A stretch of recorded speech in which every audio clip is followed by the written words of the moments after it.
اور اس زوردار جھٹکے سے وہ پیچھے جا کر گری اور اس نے اونچا اونچا شور مچانا شروع کر دیا۔ ان برتنوں کو ادھر ہی پھینک کر اس عورت کا حلیہ بہت خوفناک ہو گیا۔ اس کے جو بال تھے وہ ایسے تھے جیسے ان میں آگ لگ گئی ہے، اور وہ بھاگتی ہوئی دروازے کے پاس جا کر غائب ہو گئی۔ علی کہتے ہیں ہم نے ان اللہ والوں سے رابطہ کیا اور انہیں یہ ساری بات بتائی۔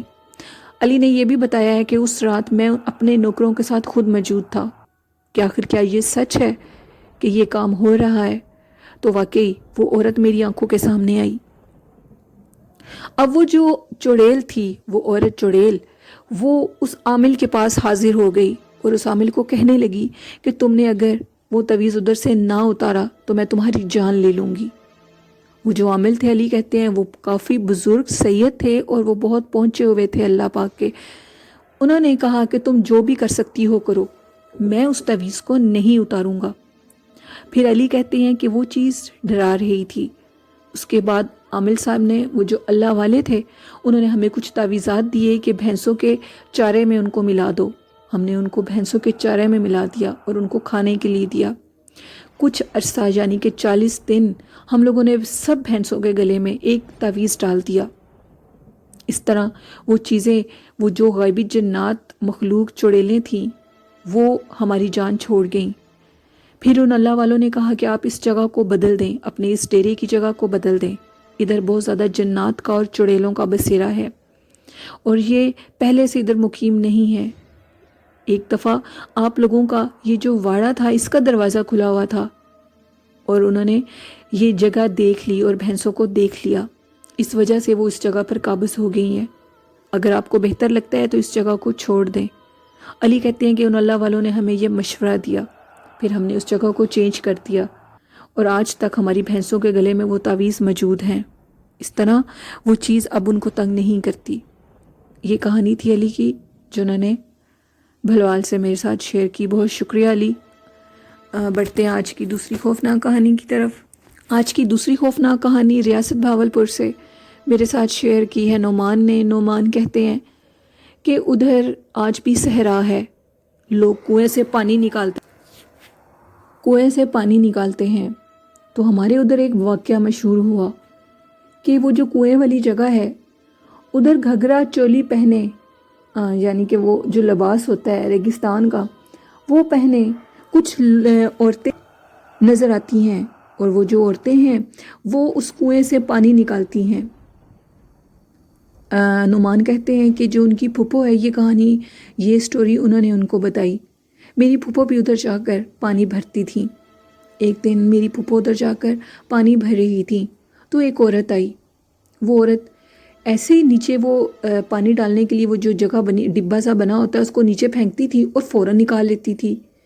میری پھپھو دیکھ کر بہت حیران ہوئی کہ یہ اتنی جلدی منٹوں سیکنڈوں میں پانی کیسے نکال رہی ہے، ہم لوگ تو نکال ہی نہیں سکتے، تو یہ سب کچھ کیسے ہوا ہے۔ تو وہ جو میری پھپھو ہیں، وہ تھوڑی ایجڈ ہیں، انہوں نے کہا کہ آپ اتنی جلدی سے پانی نکال لیتی ہیں، میری طبیعت بہت خراب ہے، اگر آپ میری بھی مدد کر دیں تو آپ کا بہت شکریہ ہوگا۔ وہ جو عورت تھی وہ کسی بات کا جواب نہیں دیتی تھی، اس نے کہا، سر ہلا دیا کہ ٹھیک ہے۔ اس نے منٹوں سیکنڈوں میں میری 2 بالٹیاں پانی کی بھر دیں۔ میں یہ سب کچھ دیکھ کر بہت حیران ہوئی۔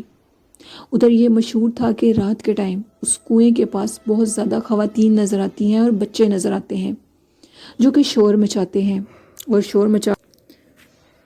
سارے گاؤں میں ان کی آوازیں آتی ہیں۔ اس طرح وہ جو میری پھپھو ہیں، میری پھپھو نے کہا کہ گھر آ کر آج اس طرح کا ایک واقعہ میرے ساتھ پیش آیا ہے۔ میرے پھپھا کہنے لگے کہ تم مانو یا نہ مانو، یہ اس جگہ کی کوئی مخلوق ہے غیر مری جس نے تمہاری اس طرح مدد کی ہے۔ کوئی انسان جس طریقے سے تم بتا رہی ہو اس طرح پانی نہیں نکال سکتا۔ اگلے دن میری پھپھو دوبارہ پانی بھرنے کے لیے گئی تو ادھر وہ عورت موجود نہیں تھی۔ میری پھپھو کو بہت دیر لگی پانی بھرنے میں۔ کچھ عرصے کے بعد وہ عورت پھر ادھر نظر آئی تو میری پھپھو نے اس سے کہا کہ تم اب مجھے پانی بھر دو۔ اس عورت نے اشارے سے انکار کر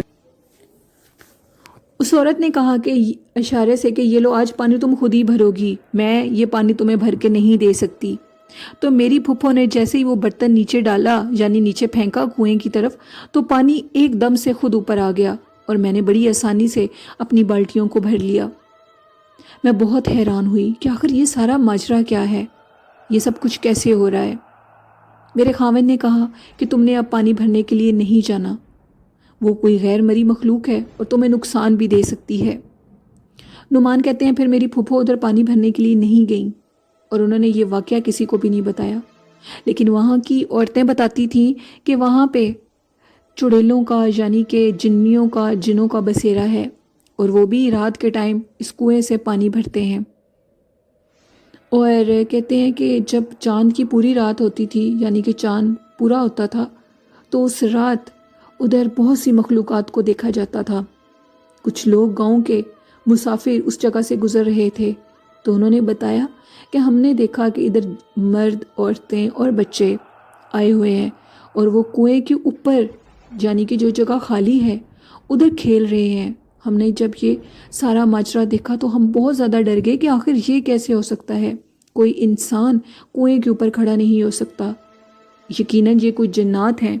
ہم لوگ پھر وہاں سے جلدی سے چلے گئے، اور اس طرح آج بھی نعمان کہتے ہیں کہ وہ جنات اس کنویں کے پاس موجود ہیں اور ادھر اپنے ہونے کا احساس دلاتے ہیں۔ کچھ لوگوں کو وہ ادھر نظر آتے ہیں، کچھ کو نہیں بھی آتے، اور رات کے ٹائم وہ ایک مخصوص ٹائم پر وہاں پہ ضرور ہوتے ہیں۔ یہ کہانی تھی نعمان کی، جنہوں نے ریاست بہاولپور سے میرے ساتھ شیئر کی۔ بہت شکریہ نعمان۔ آج کی تیسری خوفناک کہانی میرے ساتھ ردا نے شیئر کی ہے، جو کہ سہیوال میں رہتی ہیں اور وہ میری فرینڈ کی بیسٹ فرینڈ ہیں۔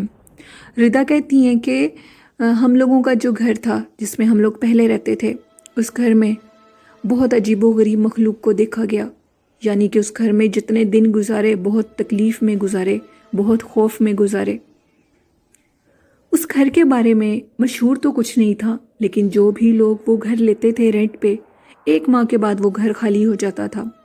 2 دفعہ ہم لوگوں نے وہ گھر لینے کی کوشش کی، لیکن دونوں دفعہ ہی ہم جب پراپرٹی ڈیلر سے پوچھتے تھے تو وہ یہی کہتا تھا کہ وہ گھر رینٹ آؤٹ ہو گیا ہے۔ ایک دفعہ ہمیں پھر اس گھر کے بارے میں پتہ لگا۔ ہم لوگوں کو پراپرٹی ڈیلر سے پوچھنے میں کچھ دیر ہو گئی تو پراپرٹی ڈیلر نے بتایا کہ وہ گھر دوبارہ سے رینٹ آؤٹ ہو گیا ہے۔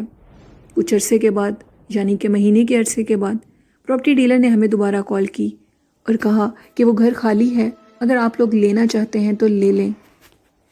ردا کہتی ہیں کہ اس گھر کا جو رینٹ تھا وہ بہت زیادہ معقول تھا اور وہ تھوڑی اچھی جگہ پہ تھا، اس لیے ہم لوگوں نے سوچا کہ ہم اس گھر کو لے لیتے ہیں۔ ہم نے کسی سے کچھ پوچھا بھی نہیں اور کسی نے ہمیں کچھ بتایا بھی نہیں، ہم لوگ اس گھر میں شفٹ ہو گئے۔ ابھی پہلی رات تھی، پہلی رات ہی اس گھر میں بہت عجیب و غریب سلسلے شروع ہو گئے۔ اس گھر میں کسی کے ہونے کا احساس تھا، یعنی کہ بہت گندی سمیل تھی اس گھر میں۔ جیسی رات ہوئی سارے گھر میں بہت بدبو شروع ہو گئی، بہت گندا تعفن شروع ہو گیا۔ ہم سارے پریشان ہو گئے، یہ سب کچھ کیا ہے؟ ہم لوگوں نے خیر بڑی مشکل سے پہلی رات گزاری۔ صبح اٹھے تو وہ بدبو اپنی جگہ قائم تھی، وہ بدبو جا ہی نہیں رہی تھی۔ ہم لوگ اپنا سامان شفٹ کرنے میں بیزی ہو گئے اور یہ سمجھا کہ شاید کوئی سیوریج کا مسئلہ ہوگا، اس لیے اسمیل آ رہی ہے، ٹھیک ہو جائے گی۔ 1 ہفتہ لگا اسی اسمیل میں، ہم لوگ اسی اسمیل کے ساتھ اپنے گھر کی شفٹنگ کرتے رہے اور یہی سوچتے رہے کہ شاید یہ سیوریج کا مسئلہ ہے۔ جب سارا سامان شفٹ ہو گیا تو اچانک سے رات کے ٹائم ردا کہتی ہیں سب سے پہلے یہ کام میری امی ابو کے ساتھ ہوا۔ کسی نے ان کے دروازے کو نوک کیا، ان کے روم کے ڈور کو نوک کیا۔ انہوں نے دروازہ کھولا تو باہر کا جو منظر تھا وہ بہت وحشت ناک تھا۔ اس گھر کے ٹوٹل 4 روم تھے اور 2 روم اوپر تھے، 2 روم نیچے تھے۔ میری جو امی ابو تھے وہ نیچے والے پورشن میں رہتے تھے، ہم بہن بھائیوں نے اوپر والے پورشن میں رہنے کا ارادہ کیا۔ رات کے ٹائم میری امی ابو کی نیچے سے چیخوں کی آوازیں شروع ہو گئیں۔ ہم لوگ نیچے بھاگ کر گئے۔ ہم لوگوں نے امی ابو کو دیکھا تو ان کی حالت بہت خراب تھی۔ امی نے بتایا کہ میرا دروازہ نوک ہو رہا تھا، میں نے جیسے ہی دروازہ کھولا تو دروازے کے باہر زمین پر رینگتی ہوئی ایک بہت بدصورت مخلوق تھی، جس کے 4 سے 5 بازو تھے اور اس کی ٹانگیں بھی بہت زیادہ تھیں۔ وہ ساری سفید کلر کی تھی اور اس کی آنکھیں سرخ لال تھیں۔ مجھے دیکھ کر اس نے ہنسنا شروع کر دیا اور ادھر ہی میری اس کو دیکھ کر حالت خراب ہو گئی۔ اس گھر کو چھوڑو، اس گھر میں کوئی جنات کا سلسلہ ہے۔ ردا کہتی ہیں اب یہ سلسلہ شروع ہو گیا۔ ہم لوگوں نے یہی ڈیسائیڈ کیا کہ ہم لوگ اب ایک ہی روم میں سوئیں گے، کیونکہ امی ابو کی حالت بہت خراب تھی۔ ہم سب لوگ امی ابو کے ساتھ سونے لگے، تو جو ہمارے گھر کا اوپر والا پورشن تھا یوں لگتا تھا جیسے کوئی بہت بھاری چیز، جیسے کہ مچھلی رینگتی ہے پانی کے علاوہ، ویسے کوئی بہت بھاری چیز چھت پہ بھاگ رہی ہو۔ ہم لوگ بہت زیادہ ڈر گئے اور ہم لوگوں نے یہ ارادہ کیا کہ ہم سب لوگ مل کے اوپر جا کر دیکھتے ہیں۔ ہم لوگوں نے اوپر جا کر دیکھا تو اوپر کوئی بھی چیز نہیں تھی۔ جیسے ہی ہم لوگ سیڑھیوں سے نیچے اترنے لگے تو وہ جو مخلوق تھی وہ ہمارے سامنے سیڑھیوں میں آ گئی۔ یہ ایک پورا فلم کا سین بن گیا اور ہم لوگ اوپر کی طرف بھاگے۔ وہ نہایت خوفناک جنات تھا۔ ہم نے بڑی مشکل سے اوپر والے روم میں ساری رات گزاری، دروازوں کو لاک کر کے اندر قرآن پاک کی تلاوت لگا دی۔ ہم نے رات کو ہی اس پراپرٹی ڈیلر کو کال کی، لیکن وہ ہماری کال پک نہیں کر رہا تھا۔ جیسے کیسے صبح ہوئی ہم نے اس کو کال کی۔ اب کسی میں بھی ہمت نہیں تھی کہ کوئی باہر جا سکے۔ ہم نے اس کو کہا کہ تم نے ہمارے ساتھ بہت برا کیا ہے، یہ گھر جنات زدہ ہے اور یہاں کے جنات سامنے آ جاتے ہیں۔ جس پہ اس نے کہا کہ اس گھر میں رہنے والے سبھی یہ شکایت کرتے ہیں۔ میں نے سمجھا لوگ جھوٹ بولتے ہیں، لیکن آپ نے بھی یہی بات بتائی ہے، تو ابھی 1 ماہ سے پہلے آپ اس گھر کو لیو نہیں کر سکتے۔ ردا کہتی ہیں کہ رات کے ٹائم ہم لوگ سارے ایک ہی روم میں سوتے تھے، ساری رات باہر کوئی چیز گھومتی تھی، اور ایک دفعہ اس چیز نے اونچی آواز میں باقاعدہ یہ بھی کہا کہ اس گھر کو چھوڑ دو، میں اس گھر میں رہتی ہوں، میں تم لوگوں کو یا کسی کو بھی ادھر آباد نہیں ہونے دوں گی، یہ گھر میرا ہے۔ ردا کہتی ہیں 1 مہینہ بہت عذاب سے گزارا، اس میں سے 15-20 دن ہم لوگوں نے اپنے ماموں کے گھر گزارے۔ جو 10 دن تھے ادھر جو عذاب کے گزرے تھے اس کے بارے میں آپ کو بیان نہیں کر سکتی، کہ دن کے ٹائم بھی یوں محسوس ہوتا تھا کہ ہم لوگوں کی شکلیں بنا کر کوئی چیز پیچھے کھڑی ہوئی ہے۔ وہ بڑی خوفناک چیز تھی، آج تک اس طرح کے جنات کے بارے میں سنا نہیں تھا۔ وہ بہت ظالم جنات تھا۔ اس نے میرے چھوٹے بھائی کو سیڑھیوں سے دھکا بھی دے دیا، اور اس کا جو بازو ٹوٹا ہے، اس کی جو ہڈی ٹوٹی تھی وہ آج تک ٹھیک نہیں ہو سکی۔ ڈاکٹر کو جب دکھایا تو اس نے بتایا کہ اس کی ہڈی بہت برے طریقے سے ٹوٹی ہے، شکر کریں کہ بازو بچ گئی ہے، نہیں تو ہڈی اس طرح ٹوٹی ہے کہ بازو کاٹنا پڑ جانا تھا۔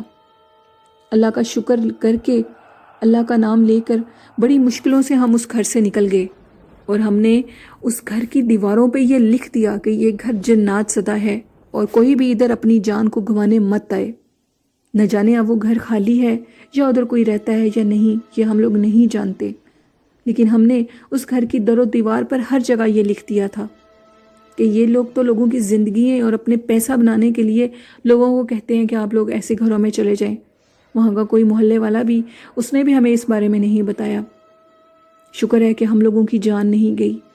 وہ وحشت ناک چیز بہت خوفناک تھی، وہ اپنے ہونے کا احساس کیا، وہ تو سامنے آ جاتی تھی۔ میرے بھائی کو بھی میرے روپ میں ان کے پاس لیٹی ہوئی نظر آئی تو میرے بھائی ایک دم سے اٹھ گئے، اور وہ سمجھ چکے تھے کہ یہ وہی جنات ہے جو مجھے اب نقصان دینا چاہ رہا ہے۔ اس طرح بھائی نے باہر آ کر ہمیں بتایا۔ اس گھر میں ہمیں بہت حوصلہ بھی ملا کہ ایسی چیزوں سے اگر بہت زیادہ ڈر جائیں تو یہ انسان کو کسی کے قابل نہیں چھوڑتی۔ جن دنوں میں ہم نے شفٹنگ اس مکان سے کرنی تھی، ہم نے بڑے حوصلے سے اور سارا دن موبائل پہ اللہ پاک کی تلاوت لگائی رکھی۔ 1 دن میں ہم لوگوں نے گھر شفٹ کر لیا، اور اس طرح اس گھر سے ہماری جان چھوٹ گئی۔ یہ کہانی تھی ردا کی، جو سہیوال سے انہوں نے میرے ساتھ شیئر کی۔ بہت شکریہ ردا، آپ کی سٹوری بہت اچھی تھی اور بہت سبق آموز تھی۔ ہمیشہ کی طرح میں آپ لوگوں کو یہی کہوں گی کہ جب بھی کوئی گھر رینٹ پہ لیں تو پلیز اس میں قرآن خوانی کروائیں اور لوگوں سے ضرور اس کے متعلق پوچھیں، کیونکہ ایسی چیزیں زندگیاں خراب کر دیتی ہیں۔ یہ تھی میری آج کی کچھ سٹوریز۔ آئی ہوپ آپ لوگوں کو ضرور پسند آئی ہوں گی، اور میرے چینل کو سپورٹ کرنے کے لیے بہت شکریہ۔ اسی طرح آپ میرے چینل کو لائک، سبسکرائب اور شیئر کرتے رہیں میری سٹوریز کو۔ اور آج کا اچھا میسج یہ ہے کہ آپ اپنا اور اپنے والدین کا اور اپنے بہن بھائیوں کا ڈھیر سارا خیال رکھیں، ان سے ڈھیر ساری دعائیں لیں، اور اپنا بھی ڈھیر سارا خیال رکھیں۔ اسی کے ساتھ اپنی ہوسٹ نیلم کو اجازت دیجیے. مجھے بھی دعاؤں میں یاد رکھیے گا. اللہ حافظ. اللہ نگہبان.